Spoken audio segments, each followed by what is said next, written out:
Hello students and welcome to the e-learning program initiated by Shri Gyanmanjari Vidyapith for the students of Standard 10, in which we are learning the subject of English. Students, we have completed with the syllabus of Essay 1, that is summative assessment first, which was usually held during the month of September by the school, at least when the school was going on perfectly with the students regularly coming to schools. So this is the half yearly portion that we have completed. What is in the first half of the 10th standard English subject? We have two books, Footprints Without Feet, that is the supplementary reader, whereas First Flight is the main book. From the main book, chapter number 1 to 6 is in the syllabus for Essay 1. Along with that, poem number 1 to 6. Footprints Without Feet is a supplementary reader, although there is no difference between the main book and the supplementary book, only the viewpoint remains different. Chapter number 1 to 5 is included in Essay 1. So you have chapter 1 to 6 in First Flight, that is the main book, and chapter 1 to 5 in Footprints Without Feet, that is the supplementary reading book. A total of 11 chapters in the first term and 6 poems. So as the First Flight has a total of 11 chapters, so we have 5 chapters remaining for the second term in Standard 10 and 5 chapters from the supplementary book in Standard 10 English book. So a total of 10 chapters and 5 poems are remaining for the second term. We have already completed the understanding, explanation, and lots of WRTs are taken for these chapters. So chapter by chapter we have understood the syllabus on a whole. At least per chapter we had a near total of 3 to 4 lectures in which we thoroughly understood the chapter. So these 11 chapters which are in the syllabus for Essay 1, if Essay 1 will be held, right, then we have these 11 chapters and our syllabus for term 1 is over. So now we start with the revision. Again we will start the revision chapter wise. So chapter number 1 is today's revision. First Flight, chapter number 1, A Letter to God. A Letter to God is a story of a farmer who has complete faith in God. He is a God-fearing man.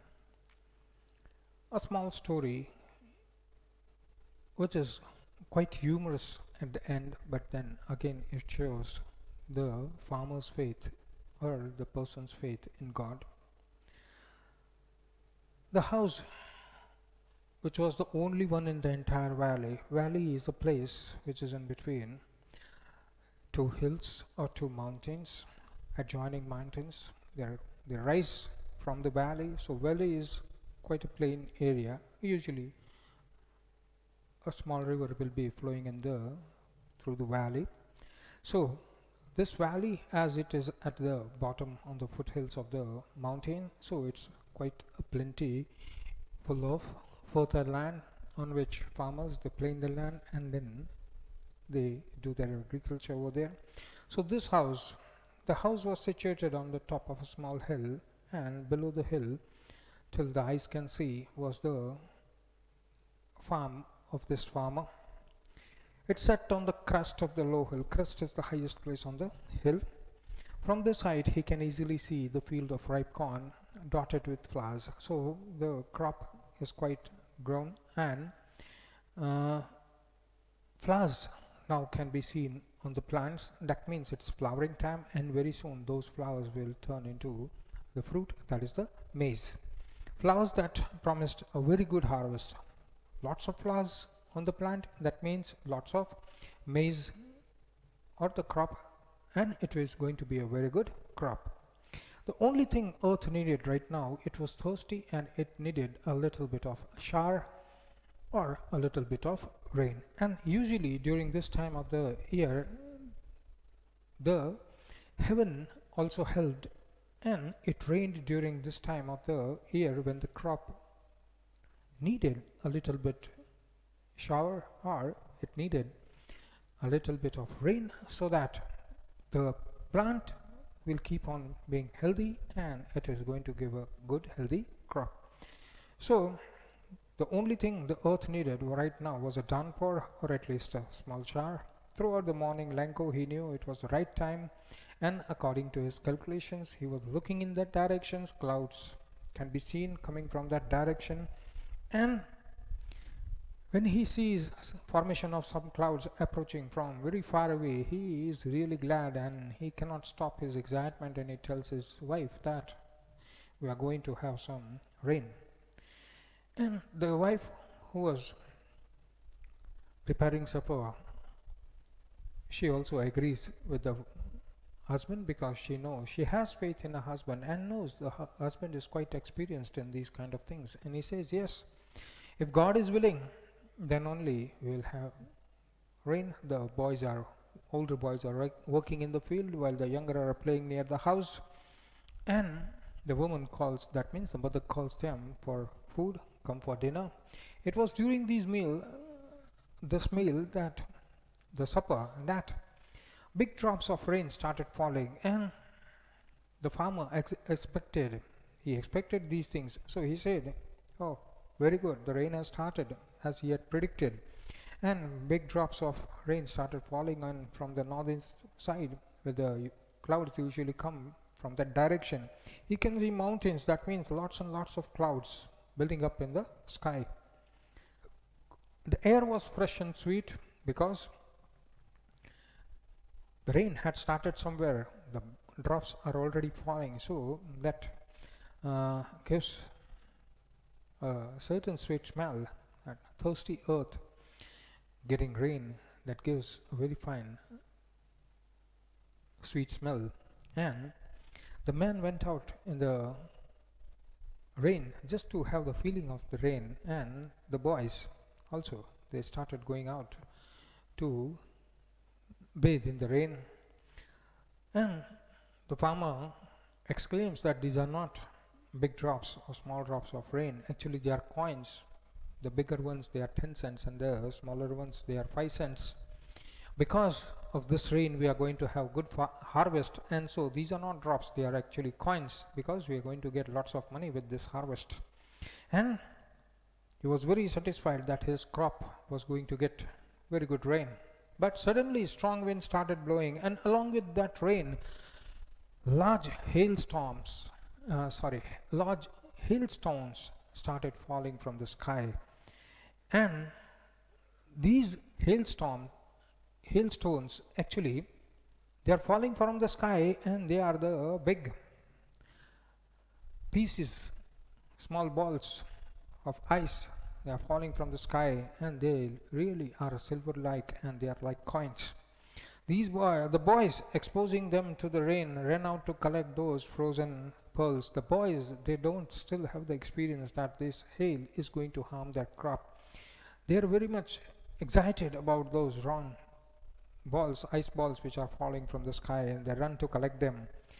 Now the farmer is a little bit worried, because if this thing keeps on going on, the hailstorm, it gets a little bit rougher, and then more and more hail is going to completely destroy the crop. I hope it passes quickly. Few hailstones falling from the sky, that's okay, but then if it falls continuously, then it's going to break the stem of the plant, and then they will have no crop. And it did not pass very quickly, because continuously for 1 hour it kept on raining the hailstones, and it covered the whole garden, the whole hillside, the farm, and the nearby trees, valley completely. When the hailstorm was over, whole of the field was white, as if it was covered with salt. Because salt, it spoils the soil. Same way here, ice, the pieces of ice which fell from the sky, it fell on the plants, and the flowers, they fell from the plants because of the impact of the hailstones from the sky. Most of the corn, the stem broke because of the impact, and everything became flat, and now there was not a single plant standing tall in the field.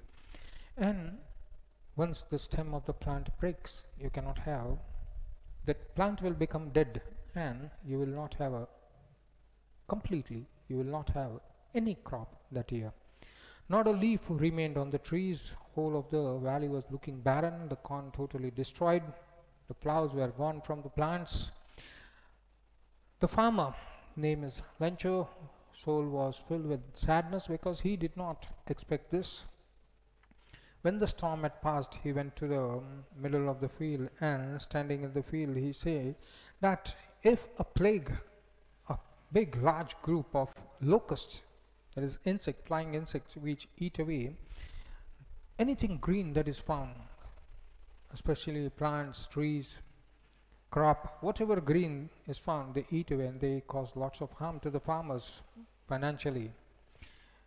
A plague, that is the collective noun for the locust. A plague of locusts would have caused less harm. At least they would have spared some plants, and we would have little bit to eat, whereas the hail has completely destroyed, and this year we are not going to have any corn.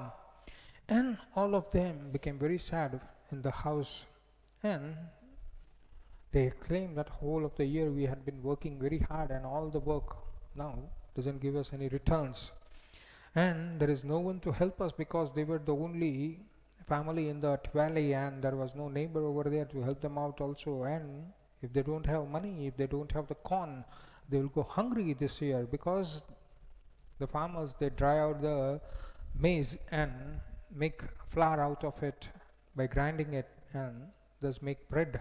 And maize, we know, we cook it, and we can have lots of varieties, the dishes of maize. So they can even sell it and buy that necessities, but now they don't have money for the next complete year. Next year they don't have any corn to eat, they don't have any money to buy them essentials, so we are all going to go hungry in this year. But in the hearts of those people, those innocent people, those people in the rural areas, they are very, very attached with God, because they work with nature, yes, and they know that they can't fight nature, and God is the only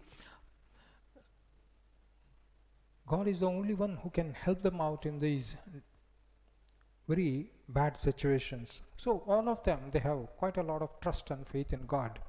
Middle of the road, there is only one single hope, and that is God. So being the head of the family, Lencho says to his family members, don't be upset, even though this seems to be a total loss. Remember, no one dies of hunger. Yes, no one dies of hunger. We are good, strong human beings. We'll fight, and we'll do something, and we'll earn a little bit of money, and we'll feed ourselves. It's only a matter of time. Next season again we'll have some good crop.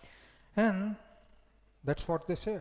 No one dies of hunger. Yes, God is there, will protect us, give us food. And rest of the members, they go to sleep, but in Lencho's eye there's no sleep, because he's the head of the family, and it is his responsibility to take care and look after the needs of the family members. It's his duty, his responsibility to feed and take care of his family members. So he's not able to sleep. It's a sleepless night for him. And again one thought came back to him, that God, yes, God can only help me because now I don't have anybody to help me out, right? So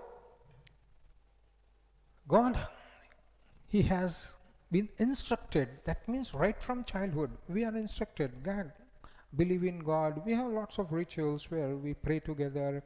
The elders teach a lot about God, right? So we are taught, we are instructed that God is everywhere and God is omnipresent. He is present over there everywhere in each and everything, whether it is a living thing or a non-living thing, and he can see what we don't even say because he is in our heart and he knows the truth.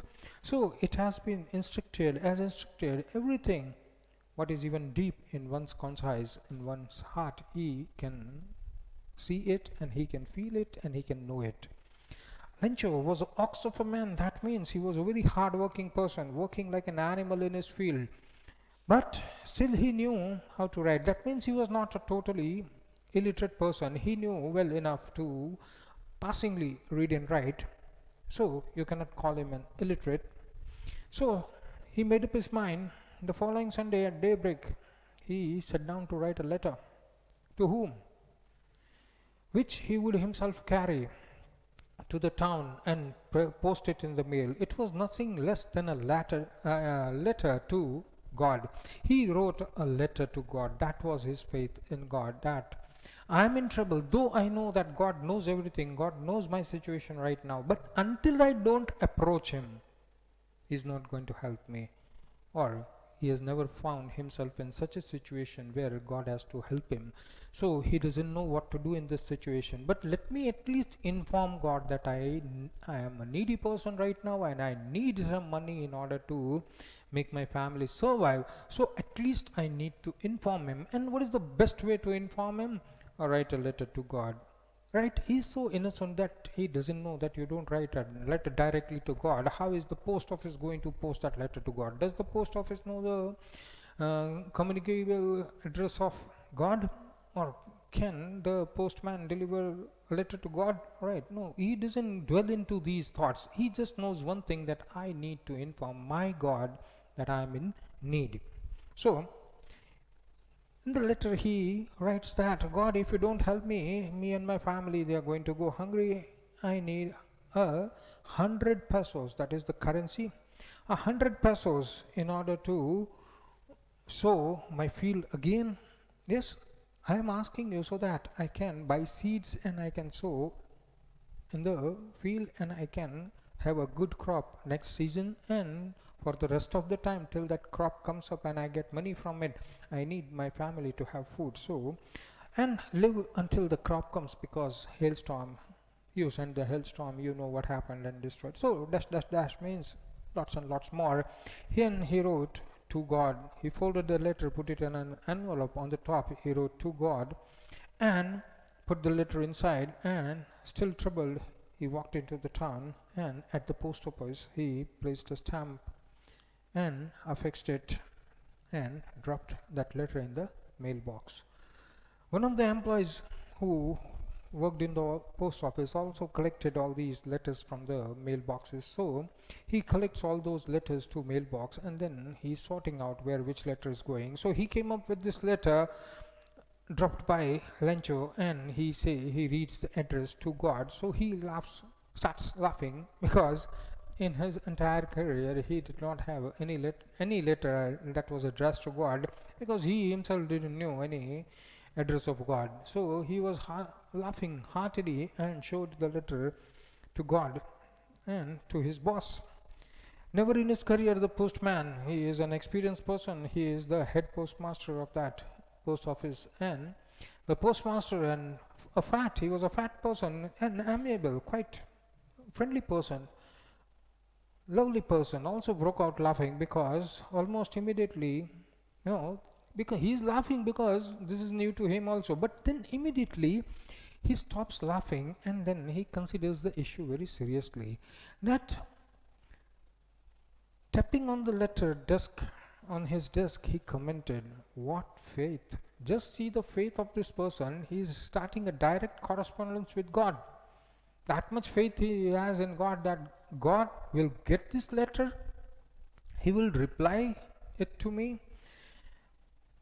Perhaps I also had such a faith in God. I am also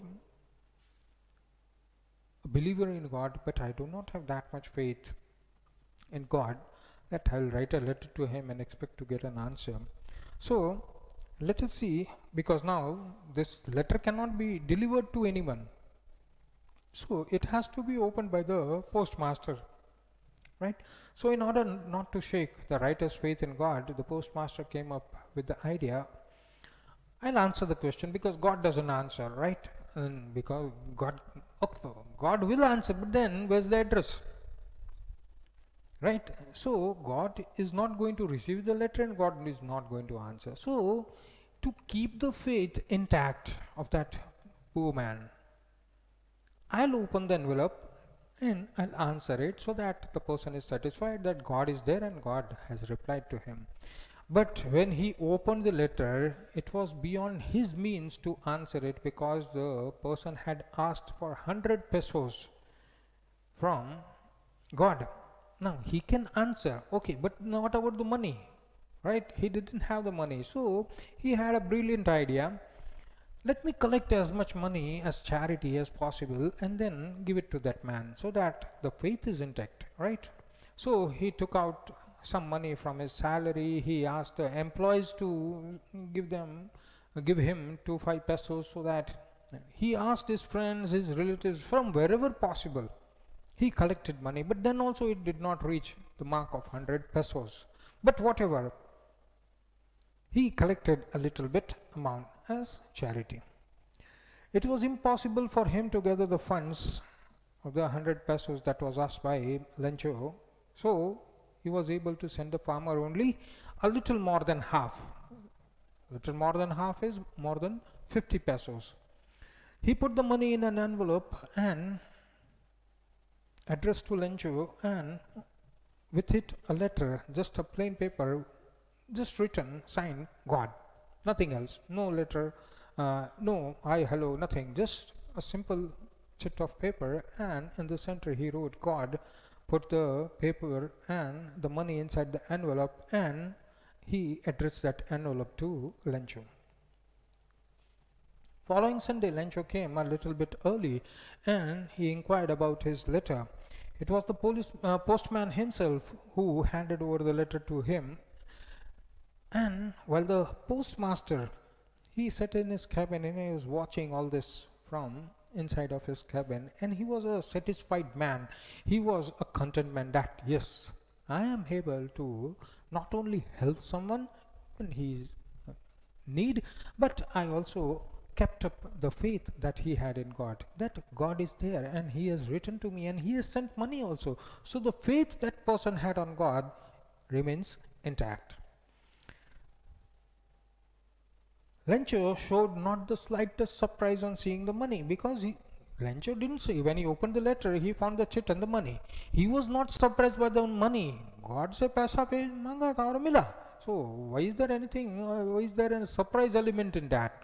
Right? So he didn't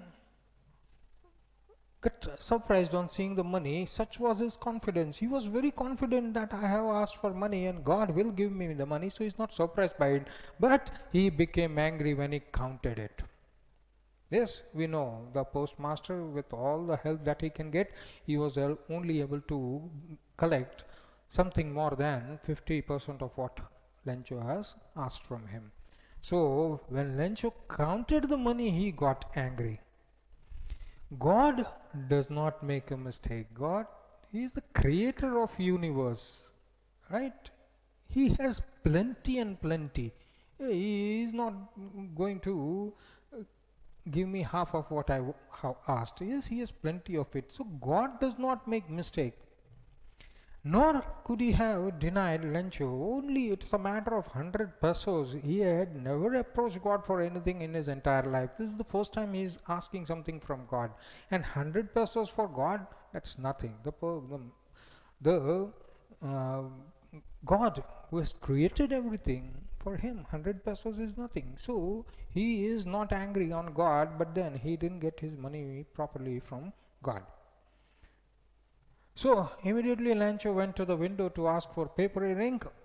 There and there, with the help of that public writing table, he started writing with much wrinkling. Now, he has to think very much because he is a little bit literate person. So he has to gather words to frame up proper sentences, and now he is in a hurry to write over there. So wrinkling of the brows, thinking lots, caused by the effort that he had to express in his ideas.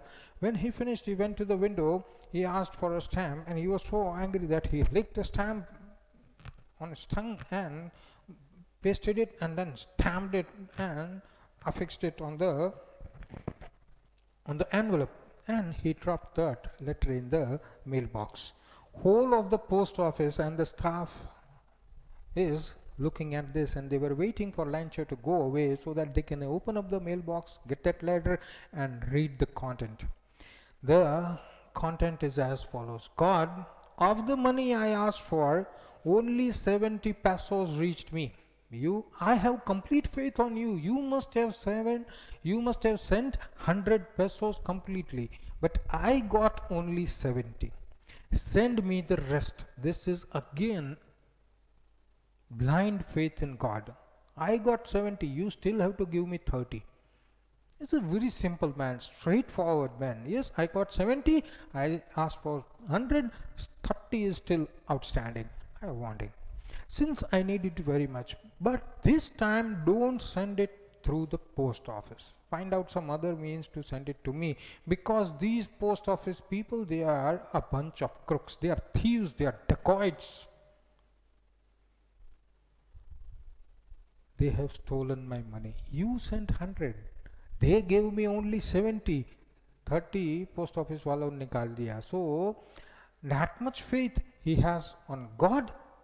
And this also shows that he doesn't have faith on human beings, because human beings are given to this stealing, thieving, cheating. So he doesn't have much faith on people, but he has complete faith on God. So at the end of the chapter, it becomes a little bit humorous. Now, one thing that we need to learn from now on. Chapter number 1 to 6, main book, and chapter number 1 to 5, supplementary reading. We have done lots of question answers. Lots of question answers are given in the material that you have got. Lots of extra assignment question answers you have done in the day-to-day assignments that you people received, and you people have submitted time to time. You have written the answers on your own. You have made up the answers, found out the answers from the textbook, from different chapters, pertaining chapters, and then you have written those answers. Now we are going to learn only one thing which will not only get you good marks, but that is also a very good starting for your answer. Because when we were learning that chapter, that was the only chapter that we were learning, and the characters or the story was fixed. Now suppose in essay 1, complete question paper is 80 marks, right? If we have it, please listen to me carefully. Yes, I say something, you understand something, and then we have lots of phone calls because you didn't listen to the lecture properly, right? I don't say we are going to have essay 1, I am saying if we have essay 1, then we are having 6 chapters together, test of 6 chapters together for main book, and 5 chapters together for the supplementary reading. Now a question is asked. It may belong to any one of the 6 chapters or any one of those 5 chapters. How to tell the examiner from which chapter it was taken? So I come to this point. We are going to write the name of the chapter and the name of the author. If it is the poem, name of the poem and the name of the poet. These 2 things we are going to include in each and every answer of ours, so that not only one line increases, I have underlined the line, but it gives some additional information to the examiner that this student knows from which chapter this question is asked and who has written or who is the author of this chapter. But we have to write it in some artistic way, right? The same way. Now the question is, did Lancho try to find out who had sent the money to him? Why or why not?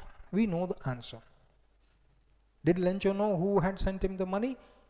Did he know the postmaster and all his staff and all his relatives had got together and collected the money for charity and then given it to Lancho? Does Lancho know that? No, Lancho knows that God, he had asked money from God and God has sent him the money. So that question is answered with why and why not. We are very clear with the answer.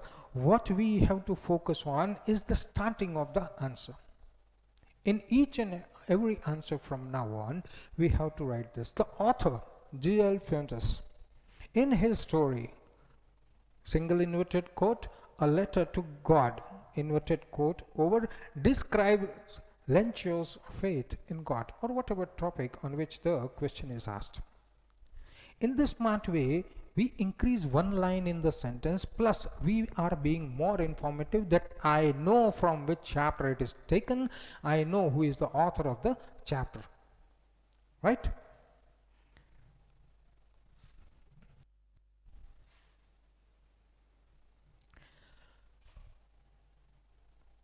Many of the assignments that were received, I have found this thing. That's why I clarify this.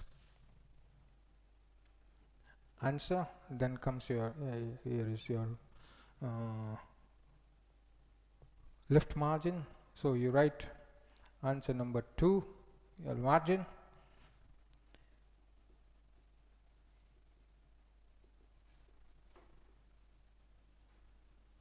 Letter to God, author, then starts your answer.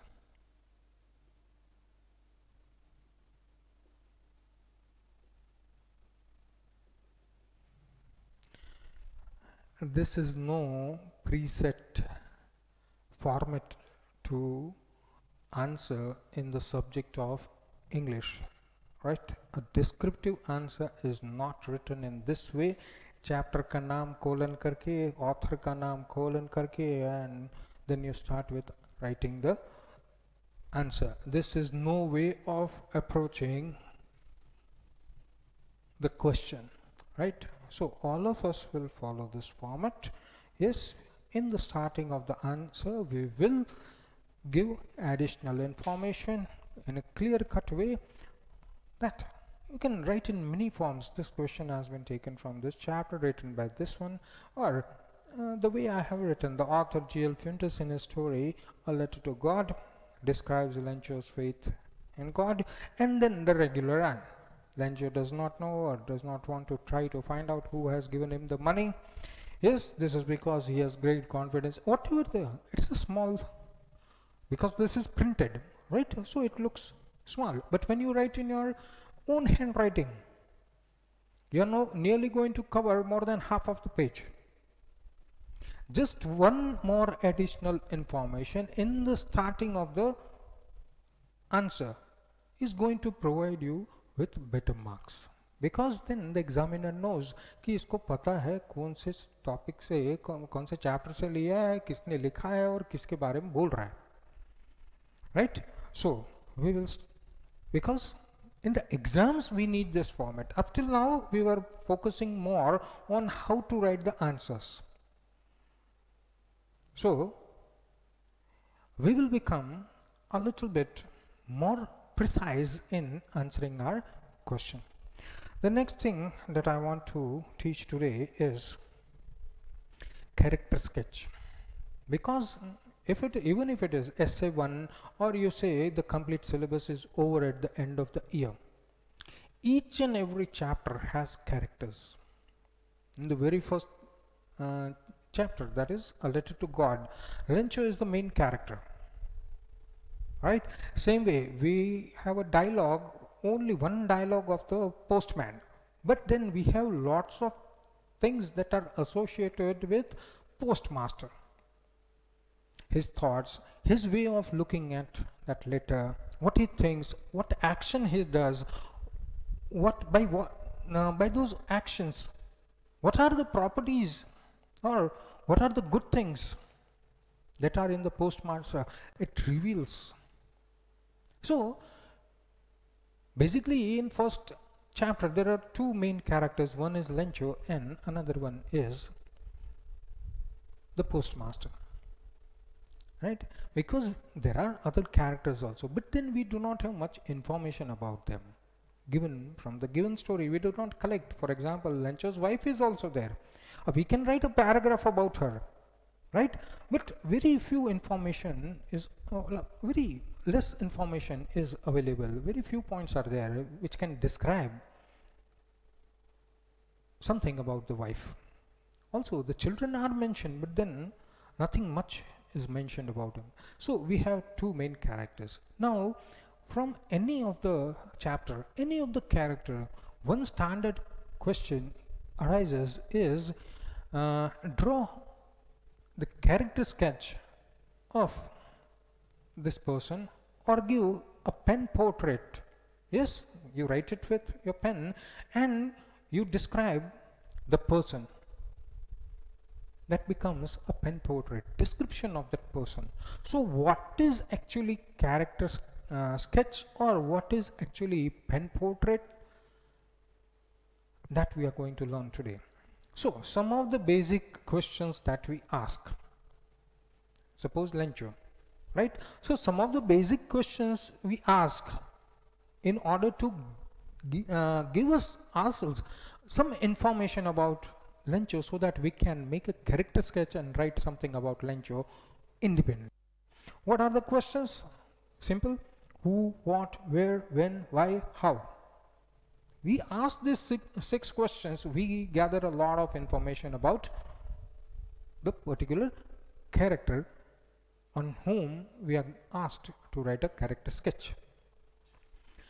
Who was the person? Lencho was the person. Who was he or what was he? He was a farmer. He had a field, agriculture. Where? In the valley. When? That means we come to a certain condition, situation in which the character is. Then when? After the hailstorm, before the hailstorm, going to the post office, at the post office, getting the money. Why? Which conditions? He wrote a letter to God. In which conditions he got a reply from? How? Right? So these are the basic questions we ask. We start asking these questions to the story, we start getting the answers. Next, what are we supposed to write about the character? Nature of the person. Now, what is the nature of the person? We many times say he is a cool guy, or he gets angry very rapidly, right? Or he is a hesitant person, he is not able to take decisions properly, or he is meek, he is shy, or he is bold, he is brave, right? So that brings out the nature of the person or the character. How is he? Calm, he is wise, he is unthoughtful, he just jumps in without thinking, right? He doesn't give much thought. Is he a foolish person or he is a brave person? Basically adjectives we have to use in more and more of adjectives that you use in character sketch, the more character you bring out of that person, right? It becomes evident by looking at the character sketch. We automatically frame a pen picture of that person. That is the pen portrait. We picture him, right? So more information we get from the story, more it is helpful. Then we find out the nature of the person. Yes, and we write something about it. More and more we have to use certain adjectives that bring out the characteristic of that person. Yes, so nature. First point is some of the basic questions we asked, we collect information, then we add some adjectives which are useful in describing his nature or character. The way character, the most important thing is the way the character handles a given situation. What is the outcome of that? Or how he reacts in certain given conditions.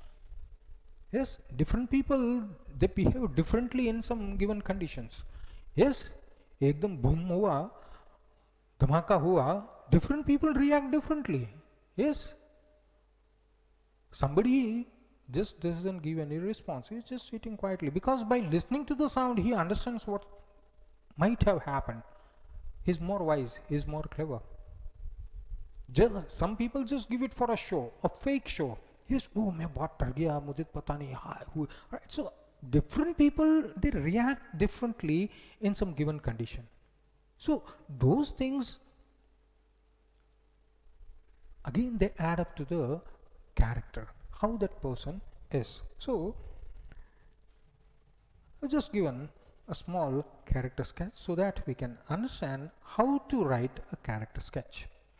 Character sketch of Lancho, that's a question.